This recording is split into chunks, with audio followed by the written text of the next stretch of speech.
Hello and welcome to GlobalSBM Business Talk. Today we are excited to welcome Professor Mohsin Kazmi as our guest speaker. Professor Kazmi studied strategic planning and execution. He is a visiting faculty member at the Swiss School of Management. His research focuses on strategy, entrepreneurship, and family business from a stakeholder's perspective. Professor Kazmi is also an entrepreneur and has traveled extensively across Asia and Europe. He has conducted several training sessions for both private and public clients all across the globe, including China, Italy, Malaysia, and the United States. Professor Kazmi, thank you so much for joining us, and the floor is all yours. Thank you, Pershu, for a really nice introduction. I'm really excited and glad to be here with all of you today.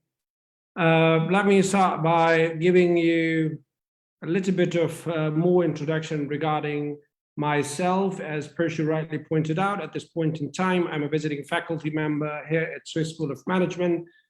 I normally teach at the Rome Center, but then I collaborate with other centers across the globe.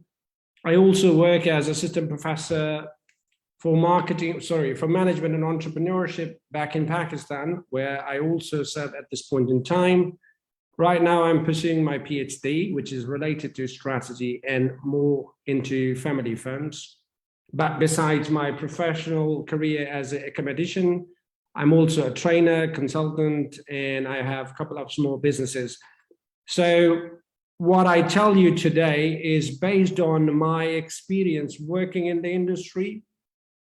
So I have the most practice side and also the theory side, since I'm a professor at the end of the day.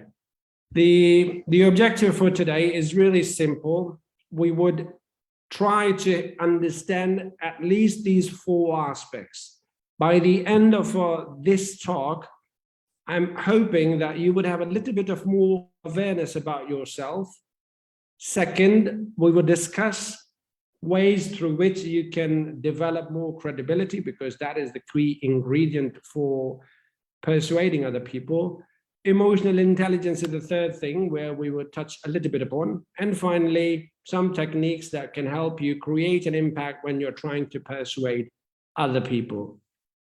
Now, the question is, how do I want to do it? Well, for me, it's simple. I don't want to come up with an old school lecture, of course.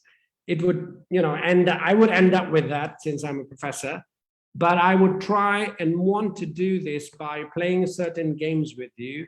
We like to have fun in this session. Plus, I will show you a couple of videos whereby we would try to learn things by doing on how to persuade other people.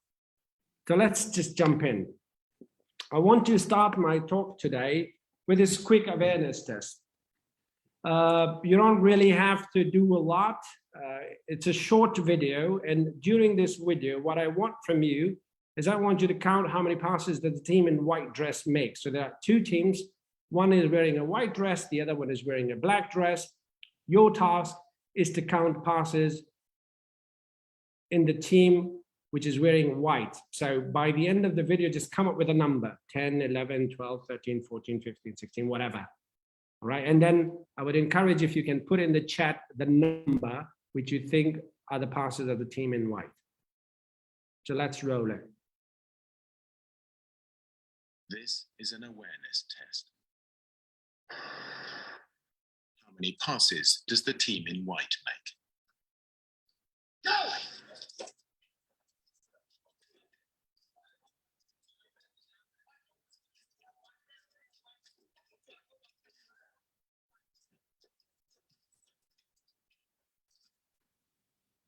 The answer. All right, let me see if we have answers. Anybody who counted? Let me just take a quick look at the chat. Sumit says 11, Manish says 12, Nilima 13, Geeta 11, Somnath 11, sorry, 12, Narayan 12, Banu, good, 11, Ram Krishna. You guys have really excellent observation skill. Suman 13, Deepak 11, Let me give you the answer. Let's see who is right. Who are the winners of this game? So the right answer is 13. Excellent. So those of you who counted 13, a big thumbs up. But the real question is different. Did you guys see the moonwalking bear? Right in the middle of the video, there was a person dressed as a bear and was just walking through it. How many of you saw the moonwalking bear? Like somebody like this, as you can see. Did anyone see that? Let's try to watch it again, all right? Let's watch the same video again and see if you notice the moonwalking bear. This is an awareness test. How many passes does the team in white make?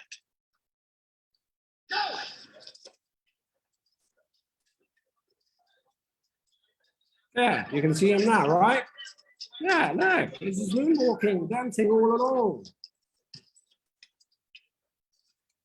A big, huge bear, and almost all of us couldn't see it. All right, the lesson which I want you to drive from this video, it's quite frankly, it's easy to miss something that you're not looking for. In order for you to persuade as MBA student, for an MBA student, we all have to persuade one way or another. No, it doesn't matter what major you are, we have to convince people. So the first lesson that I want you to take away from this session is that if you want to persuade other people, you're gonna have to be focused. Focus is the key to success. There's a really famous saying, the devil is in the detail. So if you want to persuade other people, what you need the most is the ability to rapidly sense and observe. Wherever you are, in whatever situation you are in, what I want from you from today onwards is to improve your observation skill. Notice everything. Because we just saw it's easy not to see something that you're not looking for, because you were so carried away counting the passes, you didn't really pay attention to the moonwalking bear. And then maybe if I ask you, was there a bear? You maybe can swear on your life that there was no bear at all. If you didn't see it, that doesn't mean it doesn't exist. It was there. The problem was you were not paying attention. So the rule number one for persuasion is to pay attention. Now let's see if you are good at paying attention. I want you to take a piece of paper or a drawing tool and try to draw something like this on a piece of paper. What I want from you is to connect 1 with 1, 2 with 2, and 3 with 3, as I connecting the boxes. These days, there's also a game, a mobile app. But let's see if you guys can do it. The challenge here is you cannot cross the other line and you cannot go outside the border. So you're gonna have to stay within the border and see if you can connect it. First person who have done it, write bingo in the chat. And I trust if you say bingo, you must have done it. I'm going to give you a couple of minutes.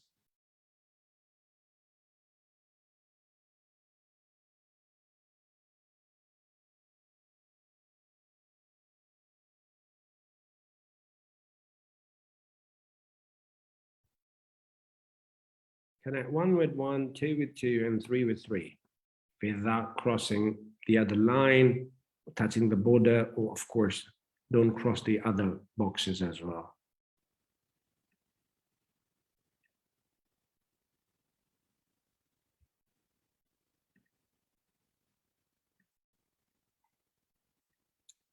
Done, Manish, good job. Manish, since your video is open, can I see it? Just to be sure if you have got it right. Yeah, perfect, good job, excellent. So we have a winner, Manish, good job. Excellent, I can see it. It's really simple and easy, right? There's no rocket science in it. Those of you who cannot do it, let me talk to you. Why were you not able to do it? I think the only problem with us is that sometimes we think a lot. If you try to do this without drawing it and actually making the lines, you just cannot figure out. If you just try to connect with imagination now, 1 with 1, 2 with 2, 3, no. If you want to do it, you're going to have to jump in. All you have to do is connect 1 with 1, connect 2 with 2, and only then you can see there's a way to connect 3 with 3. See, there's a simple way to connect 3 with 3. It's there, but the lesson which I want you to take from there is, in order for you to persuade people, you have to put your skin in the game. You just cannot persuade people by being at the sidelines. You have to get in. You have to jump in, just like you did in this exercise. Until and unless you do not connect 1 with 1 and 2 with 2, it's impossible to conceive the idea of how you would connect 3 to 3, because you can't see it unless it's not out there. So my lesson for you is, persuasion can be learned only if you start doing it. You know, if you just think about it, okay, how am I going to persuade? What strategy should I use? No, no, no.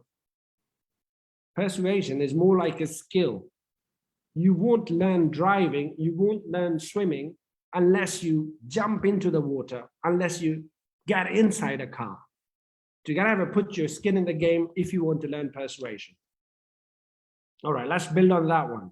This is another classic exercise. Probably you might already have done it. If yes, wonderful. If not, let's do it. So I want you to put 9 dots on a piece of paper that you have in front of you. The goal of the puzzle is to link all 9 dots using 4 straight lines. This time there's a restriction. The line has to be straight and has to be maximum 4 or fewer, but you cannot lift the pen and you cannot trace the same line twice. So if you trace the same line twice, you went forward and backward, that's just 2 lines. Let's see if you guys can do it with 4 or fewer lines. Let's see if Manish would win this, or would we have another person winning this?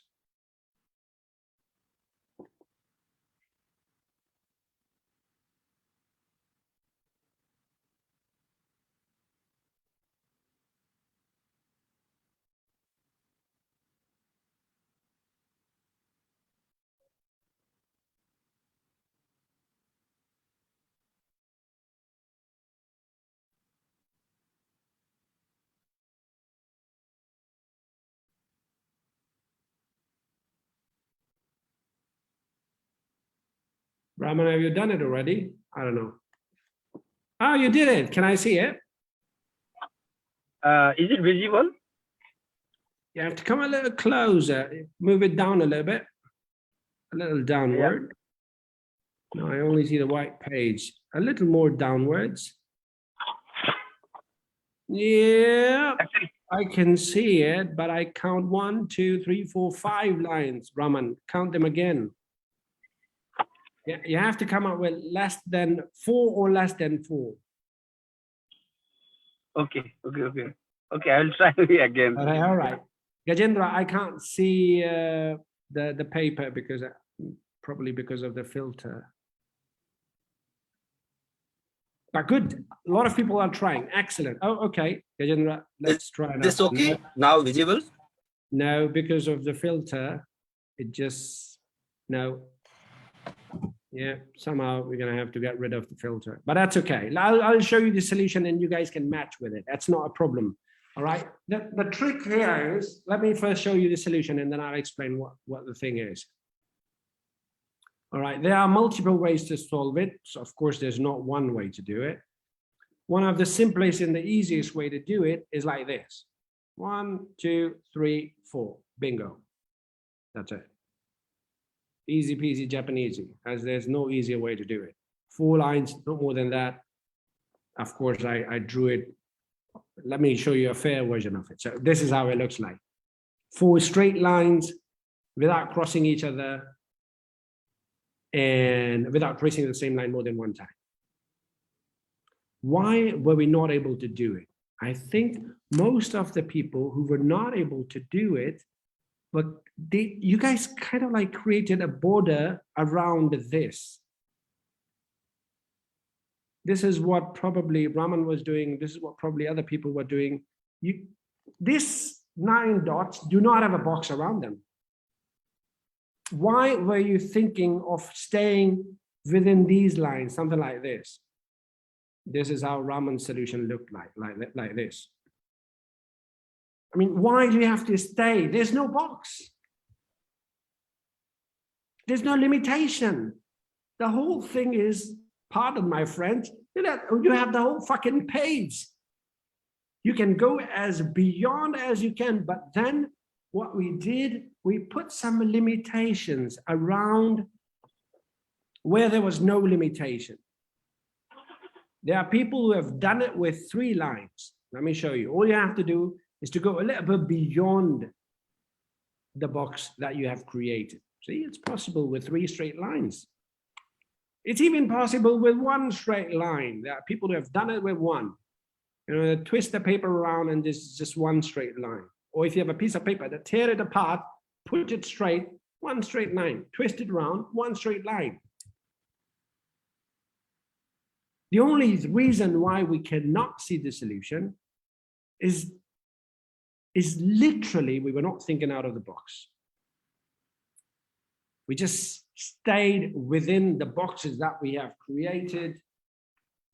If you want to persuade people, if you want to be good at persuading other people, I highly encourage you to think out of the box, be adaptable. That means you have to change with the situation. You cannot use the same method to persuade person A and then use a similar method to persuade person B. No. Of course, in our MBA, we teach you one best way, but in reality, quite frankly, there's no one best way. There are no limits on your thinking. Only if you can come out of those imaginative boxes that you have created, just like in the exercise. There was no box, but you still created a box. All you have to do is think out of that limitations that you have created. Excellent. So now that I have your attention, let me just quickly jump into persuasion. Quite frankly, persuasion is everywhere. It's not just for you as an MBA. I mean, everybody have to persuade. I, as an entrepreneur, have to persuade an investor to bring money. Leaders have to persuade employees to carry out their plans. CEOs have to persuade analysts. Salespeople have to persuade. Politicians have to persuade. Persuasion is everywhere. How do we use persuasion? Well, it depends. Persuasion can be used to attract. You know, you try to persuade a boyfriend or a girlfriend, you try to persuade a business partner. You can use persuasion to inspire people, like in case of politicians. You can use persuasion to trigger people to do something, you know, ask people to take an action. You want to build something or sell something. Everybody needs to persuade. Persuasion, this skill is super duper important. We all must learn it. Now, what are different ways to persuade? Right. The first technique is the Aristotle way. Quite frankly, we knew this technique like 2,000 years ago. There's no rocket science in it. We all knew. So 2,000 years ago, Aristotle told us that if you want to persuade, all you have to do is follow these 5 simple principles: ethos, logos, pathos, metaphor, and brevity. If you follow these 5 principles, it's easy for you to persuade other people. What's ethos? Well, you have to build a character. It will be easy for you to persuade other people if you can build trust. And what is the easiest way to build trust? Is by telling them that you've been there. For example, if I want to persuade an MBA student to take a difficult exam, well, for me, it's easy way to say, you know what? I've been there. I know what you're feeling. Chances are the person will trust me. If I'm talking to the person who is a criminal who spent a jail time, and if I spend a jail time, so the easiest way for me to connect is, I've spent time in jail. I know what it takes to spend time in jail. If I want to persuade you, people from Nepal, I can say you know what? I'm from Pakistan. I know what does it takes to live in a developing country. So whatever I tell you, I understand you. What we are doing here, we are trying to create trust by telling them something where I tell them that I've been there, I've done that, so I see your pain. By doing this, what you do is you build a kind of a trust. Then, after you've achieved that, you give them reason, logic. If there's a logical explanation, if you have facts available, that is the best way to persuade people. But that is not the only way to persuade. Besides reason, you have to somehow touch upon emotions. Create those emotions, trigger those emotions, tell them those stories where you were unsuccessful. So when I talk to my MBA students, I tell them running a business is not an easy thing. And you should trust me because I have started 15 businesses and I've failed in 12 of them. I've lost humongous amount of money running businesses. So I have faced failure. Failure is not new for me. And they will say, okay, since you have been there, you have failed it. What I'm trying to do is create an emotional appeal by telling them stories. I tell them stories, telling them I always wanted to be in Air Force, but then they rejected me because I didn't have that one document which was required to enter. I just somehow forgot it. So that one single mistake and I lost a huge career. I can feel your pain. What I'm trying to do here is, trigger those emotions, make them feel and, connect with them emotionally. Logic works, reasons work, but doesn't always work. You have to somehow bring in emotions in the discussion. One of the best way to, I'm a married person. I've got a wife. I'm sure some of you must be, married. There are ways to persuade. My wife persuaded me in an excellent way. She don't tell me that I need to buy her the watch because the benefits the watch can bring in. It's a super expensive 500 euro watch. She don't tell me the logic of buying this watch because there's no logic in buying a 500 euro watch. She brings in the emotions. I want you to buy me this watch because I love you. That's it. She doesn't have to explain to me anything. So she's persuading me by somehow touching on the emotions. Now, of course, you cannot use the same when you go to the business world. You can't say to your partner, I want you to do business with me because I love you.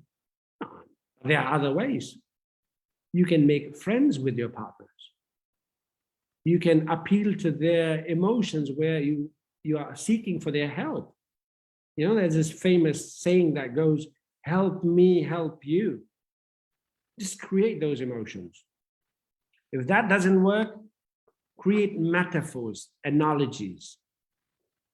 Turn your word into images. Make them realize if they come on board with you, how beautiful their life would be.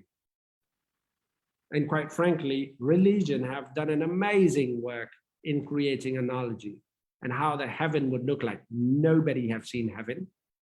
But when we tell people once you die, you would go to heaven, it's an amazing place. It has everything, so on and so forth. So you must strive for it today. What we have done is we have created an analogy. We're converting something abstract, the concept of heaven and hell, into something concrete. And by creating images, this is how the hell looks like. And then there are paintings. If you come to Rome, every church you go to, it has this painting where it shows how the heaven looks like, how the hell looks like. What religion is doing is by creating this analogy, you are trying to persuade people to do good deeds. You can do the same in the business world. And finally, the best way to persuade is by saying less. That is what Aristotle said. You have to make sure and practice brevity, limits. In persuasion, always less is more. Try to convey your words as few words as possible. If you can follow all these 5 principles, bingo, easy to persuade. Let's try to look at the same in shape of a video. There's a quick 4-minute video. Let's try to look at it and then I'll take it from there.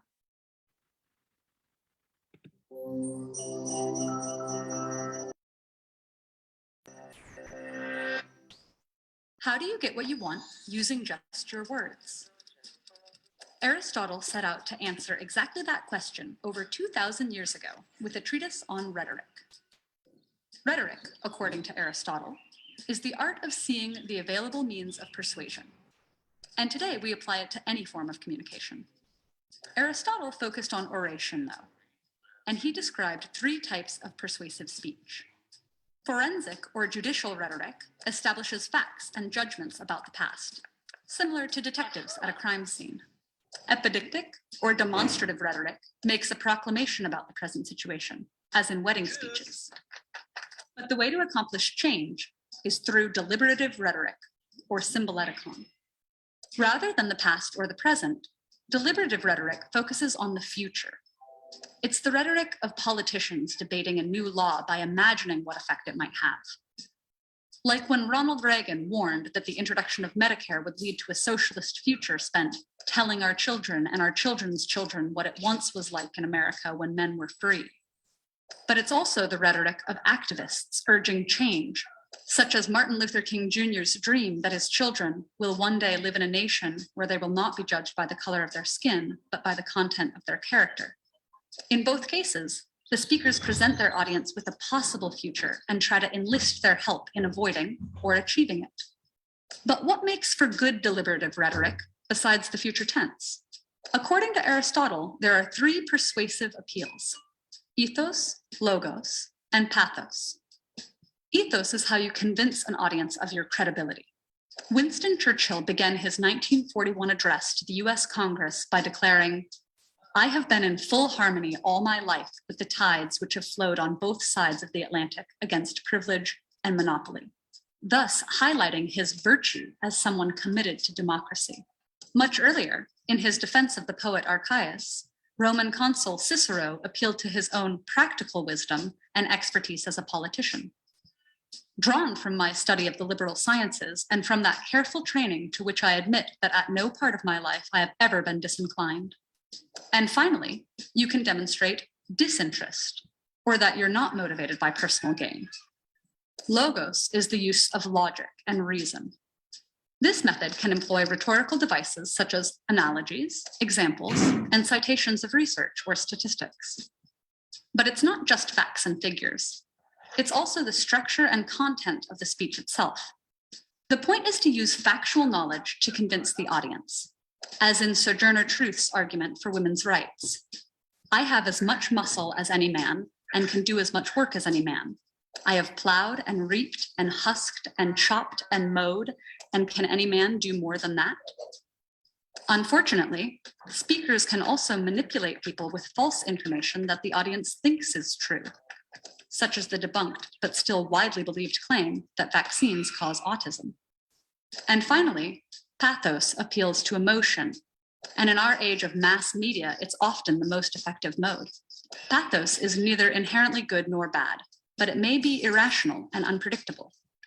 It can just as easily rally people for peace as incite them to war. Most advertising, from beauty products that promise to relieve our physical insecurities to cars that make us feel powerful, relies on pathos. Aristotle's rhetorical appeals still remain powerful tools today, but deciding which of them to use is a matter of knowing your audience and purpose, as well as the right place and time. And perhaps just as important is being able to notice when these same methods of persuasion are being used on you.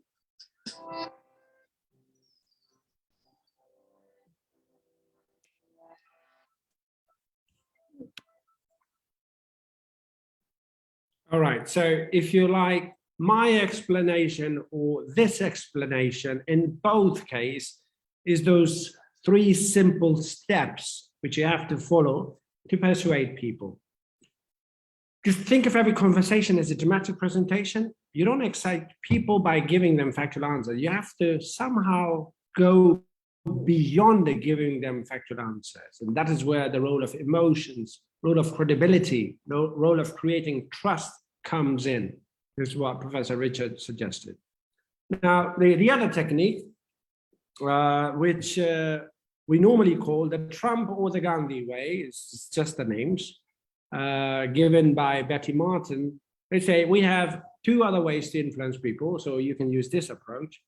The Trump way is where you influence people by seeking purely personal gain.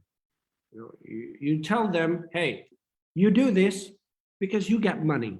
You do this because this is good for you. You do this because you have the benefit. So you should do this because if you, that's one way to persuade people. And quite frankly, in Nepal, in India, Pakistan, Bhutan, whenever we go and persuade people, well, that's the first question people always ask us, what's in it for me? So if you want to persuade people like this, use a Trump approach. Seek to influence purely personal gain. Hey, you do this because you will get that in return. Or you can use the Gandhi approach, which is using the socialized power. You need to do this because that's a good thing to do. Because if you do this, it would benefit the society at large. Because you would do this, it's good for the community. I want you to do business with me. Of course, this is not a good deal for you, but this is a good deal for our city, for example. This is a good deal for Nepal, or this is a good deal for Asia in general. What you're trying to do is trying to show them a benefit which is beyond personal gain. You're trying to enhance success for a group by focusing on shared value. So you are persuading people not because there's something in it for them, because there's something in it for everyone. Now, in order for you to use both of these techniques, you need to understand the four basic elements, like you have to connect with them emotionally. Again, this method highlights the importance of emotions. You need to find a common ground. And most importantly, you have to develop communication skills and then establish credibility. Communication skills are the key in this method. Why are they important in this method? Because we all have a different communication style. We all have different communication channel. When you're trying to persuade someone, it is important to tune into that person's preferred channel. Now, what are some of the channels? Of course, there are so many ways through which people are persuaded, but the most famous four are these. There are people out there which are either analytical type, amiable type, driver type, or expressive type. You find out what type of people they are, tune into that particular style, bingo, easy to persuade them. For example, if there's a person who is an analytical type, what is an analytical type person? A person who loves detail, the person who loves facts and figures. Well, if you want to persuade them, prepare a lot of detail. During the interaction, stay to the point and explain them things more systematically. If you do that, easy to persuade them. In my 12 years of professional career, I have interacted with a lot of people who are this type. Some of the VCs, they don't want to see what business I have. They just want to see numbers. They want to see facts and think, okay, do you have facts? Yes, I have facts. If I have facts, excellent, wonderful. If I don't have facts, well, they don't trust me. They're not persuaded. Professors are more or less this type. If you have facts, well, excellent, easy to persuade them. But then there are other type of people which are amiable, friendly type. They're not really concerned about facts, but they're concerned about who is telling the facts. They're more concerned about the person. So if you want to persuade them, make sure that there's a personal interaction. And when you are talking with them, forget about the facts and figures. As long as they trust you, facts doesn't matter for them. So you focus on your body language and you try to listen to them, ask them, what do you think? Try to get them in the conversation. And you can easily persuade them because for them, you are important. If they trust you, they trust everything you say. The third type is the driver type, who just want control. because it's in their nature. You might have seen people, especially the people who are bosses and bosses, just want control. They want to drive the conversation. You want them to do something that you want, just give them control. Never go to these people and tell them, hey boss, I think we should do A. No, because as a driver type, she or he would say, no, because you chose A, now we must do B. Because they are driver, they want their say to be heard. So if you want to persuade them, well, give them options, give them alternatives.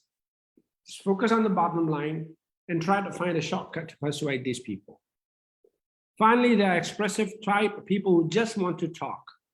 They just want to express. They're not concerned about what you have to say. They just want to tell you their point of view. Then you do whatever you want to do. They just want you to listen to their point of view. Just provide them an overview and spend time with them. Just listen and just share some interesting story with them. All they want is you to listen to them. And then at the end of the day, you do whatever you want. Now, the fact is, we don't really have one person following in each category. Now, there could be one person which is in all four categories. Sometimes they're analytical, sometimes they're amiable, sometimes they're driver, sometimes they're expressive. That is why I said, in order for you to persuade them, you have to put your skin in the game. You have to learn it by doing. So you try to persuade them one way, didn't work, try another way, didn't work, try another way. That's how you learn, that's how you persuade. There's no rocket science in here that you follow 1, 2, 3 and it will take you to Mars. No. Remember, what's convincing to you is not necessarily convincing to others.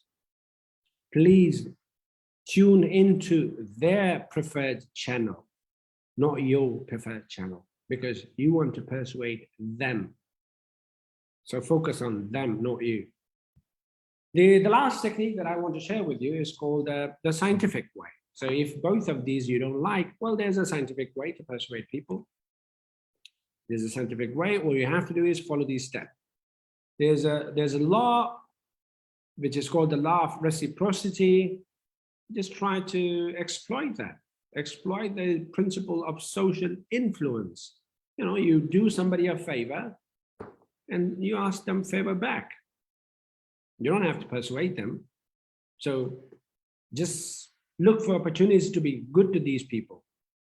So because you were being good to these people, now when the time is right, well, you ask them the favor back.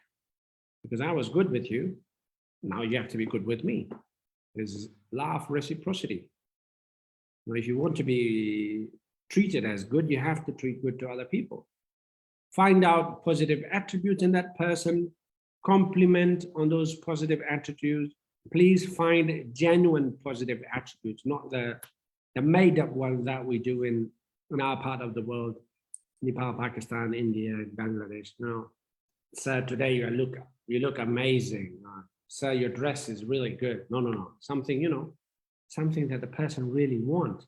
For example, I never had a mustache before. Now I have a mustache. So if somebody tells me, Professor Mohsin, your mustaches are amazing.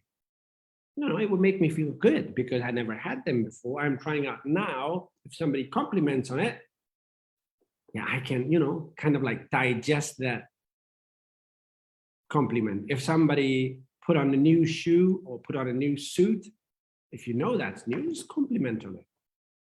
Because when you do this, people feel safer. They feel more open because you like them. And remember, law of reciprocity, well, they should like you too. Because you like them, it just works both ways. It's a two-way street, right? And then whenever you are interacting with people, just label them, you know, and give them a reputation to uphold. So you told me that when the time would come, I would help you. Well, now is the time. I want you to help me. You told me in our previous conversation that you will always do the right thing. Well, this supplier is doing corruption. I want you to expose this supplier because you said you would expose them. You said you would do the right thing. You told me that you would never raise the price of the product. Well, you said it. Now uphold the reputation. You told me that you would never do bad things in the company. Well, this is a bad thing. Help me stop it. What you're doing is you're kind of like jumping into their priorities and values. So you need to understand the values and priorities of the other party that you want to persuade. And only then you can persuade them. So these are 3 simple ways to persuade people. Of course, not one way is the best way. You can cherry pick depending on the person you are trying to persuade. Just remember one thing, scarcity is the key. We want things that are scarce, so you need to cultivate the sense of presenting yourself as unique. Every time you get into a conversation, just try to make this feeling that you are rare, you are difficult to achieve, because this will make your credibility, it will make you feel special, something like that. The art of persuasion is built on trust.